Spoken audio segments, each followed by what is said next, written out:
So my first question is, when flying on a plane, does anyone else have the habit, before you take a hard right to find your seat, to looking just to the left to see if the cockpit is open and glancing at the pilot sitting there to see if they look happy, healthy, well, and rested? With a show of hands, anyone else have that quirky habit? Okay, I'm gonna say it's like the majority in this room. So I have that same thing. I actually really don't care where my seat is. I really wanna see how those pilots are looking.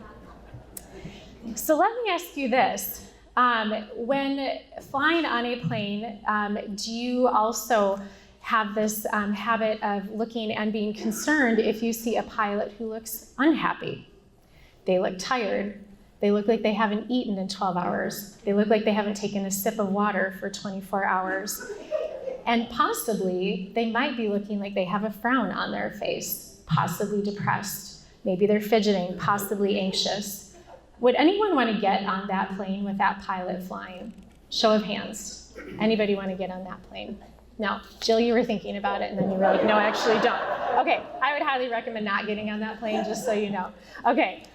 I think collectively the story in this is that we can all agree when we're doing something that involves putting our lives in someone else's hands, we want someone to be at their absolute best. My guess is we can all agree that we're actually really happy in this room that pilots are rested and cared for, and they have all these wonderful policies in place to protect them from the stressors of their work and the exhaustion of their work. So for example, if you didn't know this, pilots can only fly 8 to 9 hours in a day, as they should. It is a mandatory policy that they have a minimum of 10 hours of rest in between their shifts. And did you know that pilots cannot work more than 30 consecutive hours in 7 days? To all those healthcare professionals in the room, doesn't that sound beautiful? Yeah, right? Most of us are not afforded those same policies.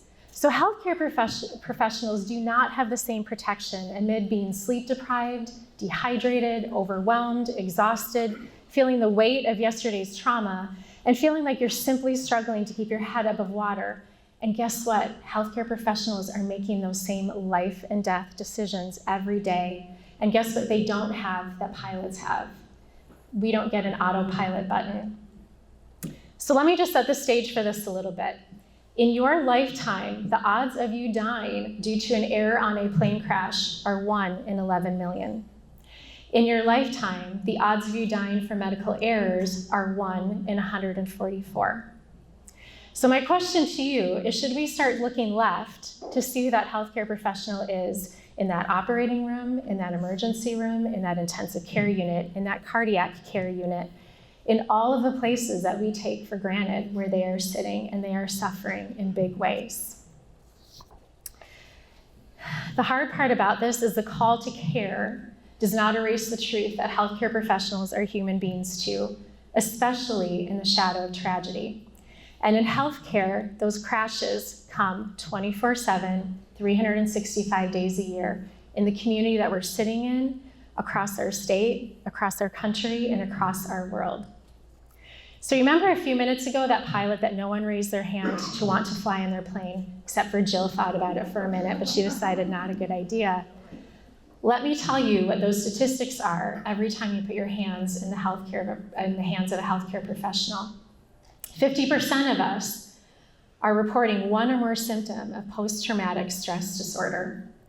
Over 65% of healthcare professionals are reporting significant sleep problems.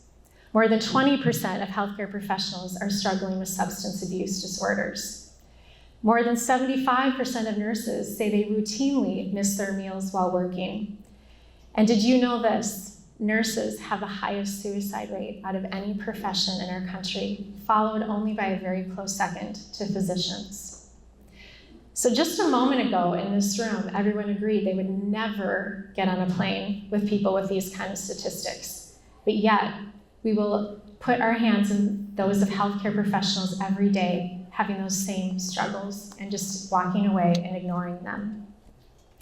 And statistically speaking, you will see a healthcare professional 2 to 3 times more often in your lifetime than you will fly a plane. So the tree that you see on the screen here right now is a symbol of a painful moment I faced early on in my career. My husband and I planned it a few months after I lost a close colleague of mine to suicide in only my second year of nursing. Lynette was 25 at the time, just like I was. And after 2 years of nursing, she found herself unable to cope with the grief that she was facing after we lost a patient very unexpectedly who was young in nature. And Lynette had been in charge of his care for most of his stay. And Lynette, I'm sorry, this story is still very hard for me to share, even 25 years later. But when I think about her, what I realize is she felt so alone. She felt shame. She felt like a failure. And she watched all of her colleagues, myself included, and thought, well, why can she move on? And I seemingly can't. What is wrong with me? And when she couldn't move herself on, she decided to take matters into her own hand. See, what Lynette was really feeling is she was simply feeling like a human, like we all feel in this room at times. And her stethoscope, her degree could not save her from this, as healthcare professionals often mistake that our stethoscopes can. And all of us around Lynette, who are trained to see this suffering in our patients every day, we completely miss the signs in our own colleague, myself included. So when I graduated nursing school, what I can tell you is I had no clue that my colleagues were going to be some of the hardest patients that I would care for. So in this photo here, you will see Dr. Thomas Wyatt. He is the chair of the Hennepin County Medical Center Emergency Department. And in this first photo, you will see him there in May of 2020. And Andy and I, who you see in the back of the room here, we had the honor and the privilege of going to visit HCMC during the initial stages of the pandemic and talked with Dr. Thomas Wyatt and his colleagues. And we got a pulse on what was really happening inside the HCMC emergency room doors. Just 5 years later, that's Dr. Thomas Wyatt again, and this was just a few weeks ago, where the world changed in the first photo, and I think our state changed forever in the second photo after the Annunciation school shooting, and Dr. Thomas Wyatt is featured in a news clip talking about that. In this room, we see the newsworthy moments. But did you know about these life and death moments in between that you will not see on the news that happened to one of our biggest level 1 trauma centers? HCMC has cared for 1,758 gunshot wound victims between the time of these two photos being taken. Between May of 2020 and August of 2025, Hennepin Healthcare Medical Center has cared for close to 18,000 level 1 trauma injury patients. And these are significant injuries that they're caring for. These are traumas and tragedies that HCMC and our other level 1 trauma hospitals hold in between what we see on the news. Without needing to ask any emergency medicine or critical care healthcare professional this question directly, I know the answer. And I'm certain none of them, including Dr. Wyatt, who you just saw in here, would choose to hold a little hand that had a gunshot wound like he and his team did just a few weeks ago. But since this event and others surrounding it, what I stop and think about is, has anyone reminded these emergency and critical care professionals that they're human first and life-saving healthcare professionals second? Has anyone said to these doctors and nurses who worked to save all those little lives just a few weeks ago that it's normal to need to feel, to process, to step away, to grieve, and take care of yourself? Because if you do not, the consequences can be a matter of life and death. In our profession, we're trained to be healthcare providers first and pay attention to the painful cracks in our own human hearts second, probably last, and in all reality, if at all. So I love this quote because it feels like it resonates with our mission. Simple is hard, easy is harder, invisible is the hardest. So today, if we accomplish nothing else, I want our healthcare professionals in this room and beyond to not be invisible. I want them to know that they are seen and they are cared for. And one of the ways that we plan on doing this, as you noticed when you walked in the front door, was that banner that we created. And I have to give credit in part to Mariah for helping inspire that. So we had 350 healthcare professionals in the state of Minnesota that desperately wanted that quote on that banner that you see on the screen here to be shared across our state. And so we gladly welcomed putting that banner and those words on our banner. And we will get one of these banners into every hospital across the Twin Cities, in particular level 1 trauma hospitals that have been so deeply impacted by the most recent tragedies and traumas. So if you've not had a moment to sign this banner, I would ask that you please do that, because you will be cheering on healthcare professionals who might be in the middle of a dark moment or a dark day, and your words could inspire them to carry on. I also want to take a moment to recognize that we have a table here from Hennepin County Medical Center, a place where I did my clinicals with a couple of my besties who I see back there. And I see one that's smiling at me, and she never left the facility from her clinicals. As a matter of fact, she went on to get her doctorate, and she is kick-ass. Most all days. But when things like what happened a few weeks ago happen, I think we all stop and we hold a heavy place in our hearts for the families and the kids that are impacted. And then where my head goes next is to her and to my friends who I don't know if they're okay. And I can't let HCMC, this table sitting here, not be acknowledged. Your summer and your start to fall has held tragedy and sorrow that most of us in this room will not know. And it's not lost on us. So if you're okay, I'd like to ask you all to stand, and I would like this room to applaud them for what they did.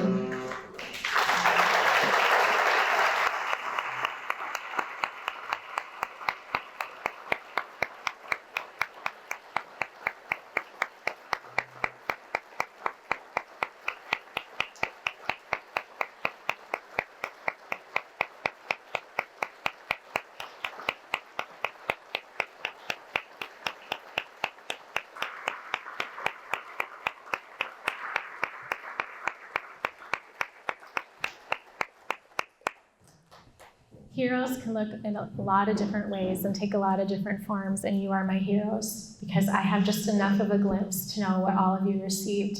And we all know it was what happened on the news a few weeks ago, but there were more right before, and there were more right after, and there will be more ahead. So thank you for being a hero of mine. I also want to take a moment to thank every healthcare professional in this room, past or present. I would like every healthcare professional or leader to stand up and be recognized in this room.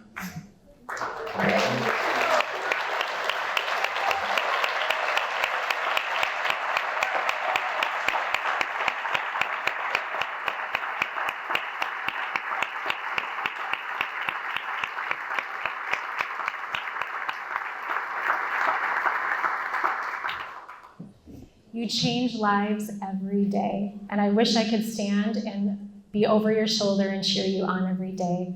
But when you're having a moment that feels heavy and hard, I hope you feel that this room loves you and supports you and is cheering you on.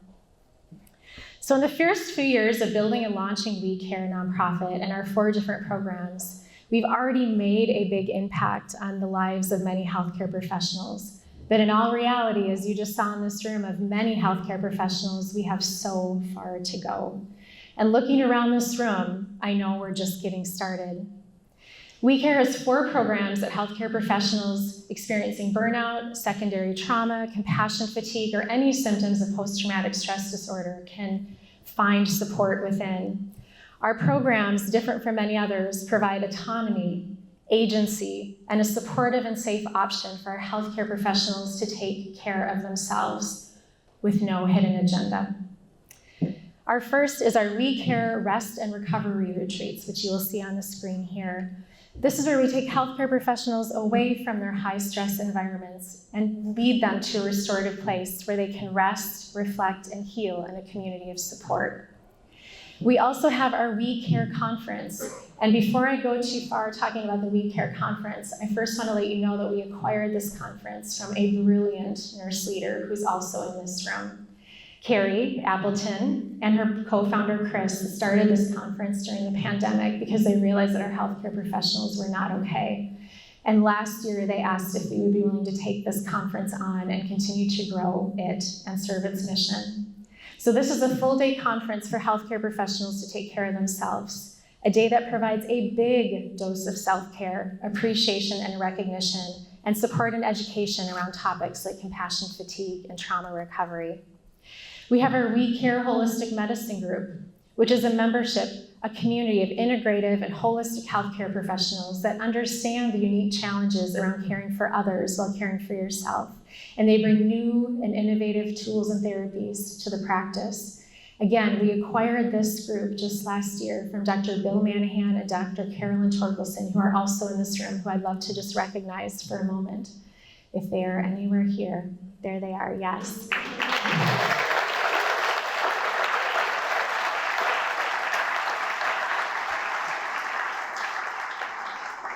So although WeCare is newer in its inception, I want you to know some of our programs have been in existence for as long as 30 to 5 years.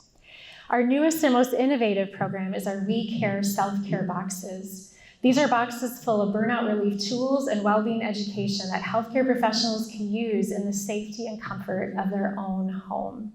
All boxes have different themes and topics, so it is meant to really resonate and land with the person receiving them. In our first couple of years, we've also had really beautiful partnerships emerge that I want to point out in this room. So on our table here, we had this great gift as we launched of being involved with the University of Minnesota Carlson School of Management Impact Lab. If you are a nonprofit who is looking for some young, brilliant minds to give you a lot of ideas, I'm just putting in a little plug for table number 2.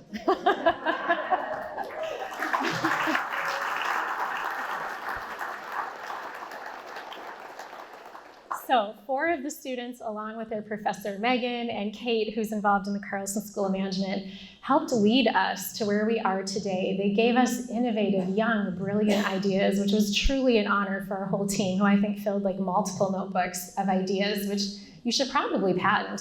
But for now, we're really thankful for them. Secondly, we have this next photo. This is a group of 50 nurses. I think there was about 10 to 12 of them from Hennepin County Medical Center and North Memorial and some of our other level 1 trauma hospitals. So Nurse Blake, how many of you in this room know who Nurse Blake is on social media? Okay, at least a number of you. So Nurse Blake is one of our country's top medical influencers. And we developed this great collaboration and partnership due to this beautiful human who's in this room, who helped foster that, named Alex. And Alex and Blake have very philanthropic hearts. And shortly before myself and our team were heading to Pennsylvania to take part in this event, they said, we'd like to send nurses who might not otherwise be able to attend this event to our camp in Pennsylvania, so they have 4 or 5 days just to take care of themselves and get away from everything.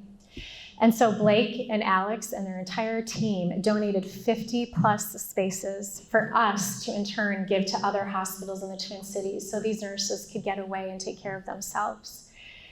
And this photo, which I'm actually glad I'm not looking at because I probably would start crying, this is an incredible gift, because what I can tell you, as HCMC can tell you, is probably a minimum of 12 of these nurses were deeply impacted by the shootings that happened just a week after they got home. Which was hard, because I sat in bed that night and I thought, we just filled all their cups. And at the same time, where would they be if we had not filled all their cups? So I'm really grateful, Alex and your team, for doing this for them. And for all of those hospitals that were quick to say, can we have all 50 spots? It's like, oh, we gotta share the love a little bit. But what an honor to send that many nurses to camp. I also want to mention Dexcom, who's in the room. They donated upwards of 450 to 500 continuous glucose monitors for us to give to nurses at camp that week. So I want to give a shout out to Dexcom, because what that showed those nurses is what stress, sleep, and lifestyle does to them, which I know might feel ironic, but often it's what goes ignored. Then when the most recent events happened a month ago, even though I always knew our mission included helping our healthcare professionals process cumulative trauma, when that acute trauma happened, which none of us expected to happen in our own backyard, we had a lot of outreaches at WeCare. We had people asking, how can WeCare help? And I sat for a moment and I was like, I'm not really sure what we can do, but I'm not someone who sits and does nothing. And so we found a way to make things happen, and we're going to continue to make things happen for all of our level 1 trauma hospitals and any other healthcare impacted. And we partnered with people like Debriefing the Front Lines, Tragedies have a way of separating us or bringing us together, and fortunately in WeCare, they tend to bring us together. And this beautiful group of healthcare professionals immediately reached out to us, and they've gone across the country and helped healthcare professionals in crisis debrief in real time. And they're offering sessions to all of our level 1 trauma hospitals impacted, and they're gonna also be at our conference and hold these small debriefing crisis groups for healthcare professionals who really need time and space with individuals who can help them process what they have just experienced this last month. This next photo might seem a little odd. Someone in this room does recognize this photo, and she's laughing. Anyone have these great blue IKEA bags that can hold like a whole bedroom in them? Well, Mariah, here in the front seat, has been a very big advocate of WeCare since before we even had our 501c3. But the other thing that she did is she carried this bag full of our boxes across the entire country to share what we are doing with all of her family physician colleagues, literally across the country. And I'm telling you, she's probably not packed her clothes and taken more boxes, but those things are not lost on us. So thank you, Mariah. Also in this room are a few family members that have volunteered hundreds, if not thousands of hours, speakers who've donated their time or their space. The Minnesota Medical Association, who was really quick to say, yes, we want to support WeCare's programs. Our attorney, who's been a strong sounding board every step of the way. Foundation X, who's been our nonprofit coaches, and so much more. We would not be able to have the impact that we've had in our first couple of years without those people that I just mentioned, and so many more. So today is about recognizing that healthcare professionals can no longer fly planes without protection, support, time, tools, and space to put their own oxygen mask on first. With the critical volume of healthcare professionals leaving the profession, it will be hardest if we keep this problem that impacts each and every one of us in this room invisible. I'm grateful beyond words for this room, for each table full of family and friends and colleagues who are willing to be a voice with us, for us, and alongside us, so that we can be there for you and your family when you need us most. Whether you can support WeCare by sharing what we do with others, by volunteering, or giving today, big or small, I want you to know that it is seen, it is valued, and it is saving lives. The lives of those who need the human with a stethoscope, and saving the lives of the humans wearing the stethoscope. At WeCare, we know the strongest medicine we can offer is a safe space where healthcare professionals' wholeness matters as much as the care that they give. So thank you.